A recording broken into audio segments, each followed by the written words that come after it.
Bonjour et bienvenue sur IE Web TV. On s'attarde aujourd'hui sur le nettoyage, une question d'importance dans la situation actuelle, hein. Nous avons tous en tête les produits chimiques dispersés partout pendant la crise sanitaire, alors qu'on parle de plus en plus de nettoyage écologique. On en parle justement avec mon invité aujourd'hui, Christophe Denardis. Bonjour Christophe. Bien le bonjour, Aude Kersulek. Vous êtes le directeur des opérations de Raypat International. C'est une entreprise, alors qui n'est pas une entreprise de propreté, mais vous produisez et commercialisez une méthode de nettoyage qui permet de ne plus utiliser de produits chimiques. Alors vous avez reçu un prix d'innovation, c'était à Paris lors du salon Europropre en avril 2019. Est-ce que vous pouvez nous en dire davantage sur cette solution miracle?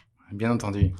Alors la méthode RIPAT, elle est très simple. Elle permet de nettoyer toutes les surfaces lavables d'un bâtiment uniquement avec de l'eau. C'est pas l'eau qui fait le miracle, c'est la qualité de la fibre. Dans notre cas précis, on parle même de microfibres à mémoire. Et c'est vraiment dans l'appellation mémoire que toute la différence s'opère. Alors, pourquoi mémoire? Parce que notre fibre a la capacité de capter la saleté et de ne jamais la transmettre. Pour illustrer ce propos, prenons par exemple cette table sur laquelle on déverse expressément des choses grasses, comme du café, de la mayo, du ketchup. On va se rendre compte qu'en humidifiant notre fibre, la saleté va venir instantanément être captée.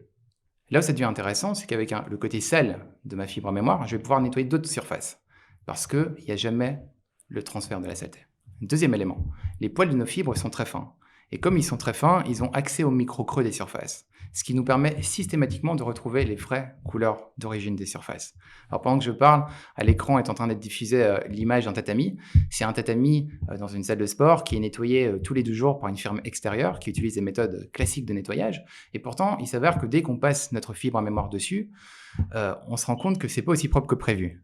Parce que il faut être conscient que quand on utilise des produits détergents, peu importe la surface, que ce soit sur l'inox, des sols carrelés en thermoplastique, on dépose une pellicule grasse sur le sol et on nettoie, mais en surface et pas à l'intérieur des creux. À contrario de notre système qui permet encore une fois d'aller déloger en profondeur les saletés. Et donc la saleté, une fois qu'elle est dans la fibre, qu'est-ce qu'elle devient?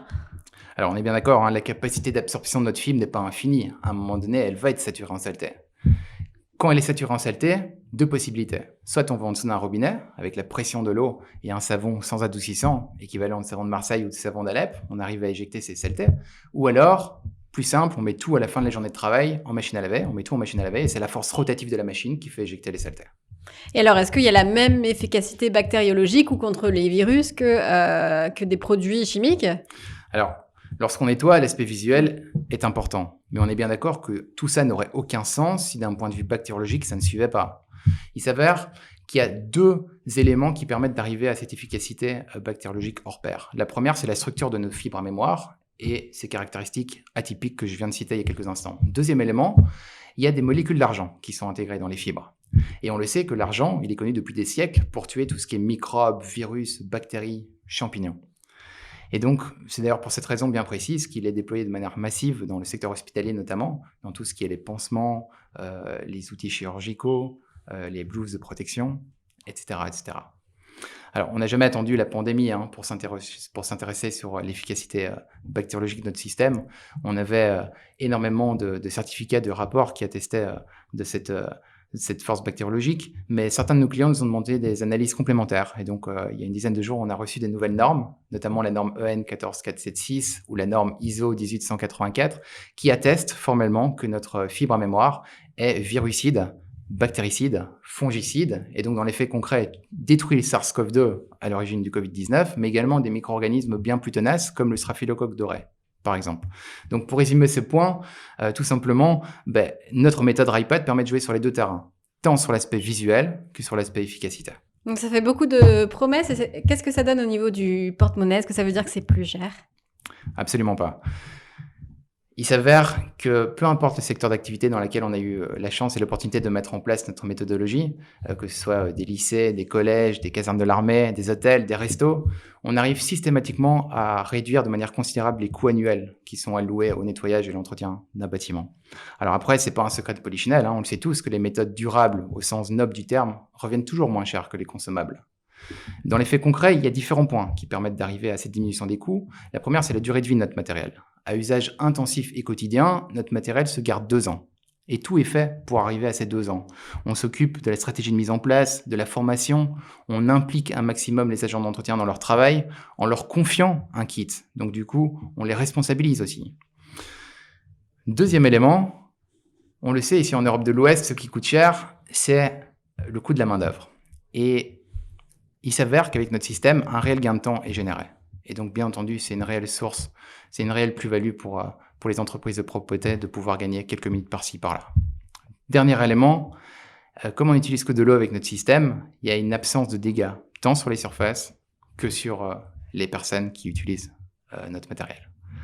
Alors, pour atteindre tous ces objectifs financiers et l'excellence de manière générale, c'est une évidence absolue pour nous d'être bien plus qu'un simple fournisseur. On agit systématiquement en tant que partenaire avec nos clients.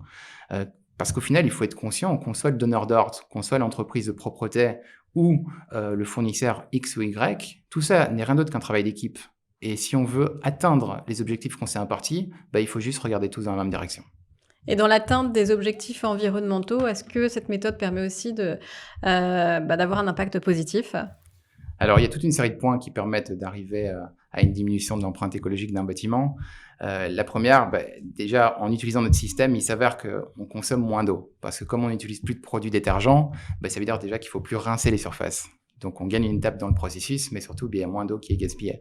Un deuxième élément, c'est le fait qu'il y a moins de déchets, puisqu'on n'a plus ces bouteilles détergents de produits X ou Y.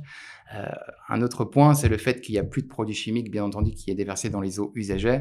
Et un dernier point non négligeable, c'est évidemment la pollution intérieure qu'on arrive à réduire à néant, en tout cas ce qui concerne le nettoyage à proprement parler. En dehors de ces points que je viens de citer, ce qui est clair et net pour nous, c'est que la crise sanitaire actuelle, elle ennuie tout le monde depuis 1 an maintenant. Mais il faut rester conscient et lucide que la crise environnementale n'est pas du tout terminée. Et c'est pas en portant un masque ou en restant confiné chez soi qu'on arrivera à la résoudre. Je pense profondément qu'il faut changer certains de nos modes opératoires pour pouvoir tout simplement arriver à une étape bien mieux que celle qu'on connaît à l'heure actuelle. Et d'ailleurs, c'est pour cette raison que j'aimerais juste reprendre les propos d'un certain Aurélien Barraud, qui est astrophysicien et professeur à l'université de Grenoble. C'est un fervent défenseur aussi de l'environnement, mais qui dit qu'au-delà de viser la transition écologique qu'on est tous en train de mettre en place, il dit qu'on devrait plutôt viser une révolution écologique. En somme, oui, ce qui est important, il faut être conscient que dans un monde où les ressources sont finies, on ne peut pas toujours viser une croissance infinie, on ne peut pas toujours produire plus, consommer plus, vendre plus, ce n'est tout simplement pas tenable. En tout cas, au sein de notre entreprise, chez RIPAT, on a vraiment à cœur de pouvoir optimiser l'ensemble des paramètres environnementaux. Alors peut-être un dernier mot pour la fin, puisque l'interview se termine maintenant. Oui, écoutez, moi je vous remercie énormément, Aude, pour votre invitation sur votre plateau. Ça a été un réel plaisir pour moi de partager tout simplement mon expérience et ma passion sur le nettoyage, sur la propreté, sur l'environnement, sur le confort des agents d'entretien, parce qu'au final, c'est ça le projet RIPAT. C'est un projet qui permet de répondre aux exigences et aux enjeux actuels de notre société. Et puis en 2021, je suis persuadé qu'il est important que les gens sachent que les alternatives à la chimie existent. Et je clôturerai juste par souhaiter un merveilleux anniversaire à mon grand-père. Il fête ses 92 ans aujourd'hui.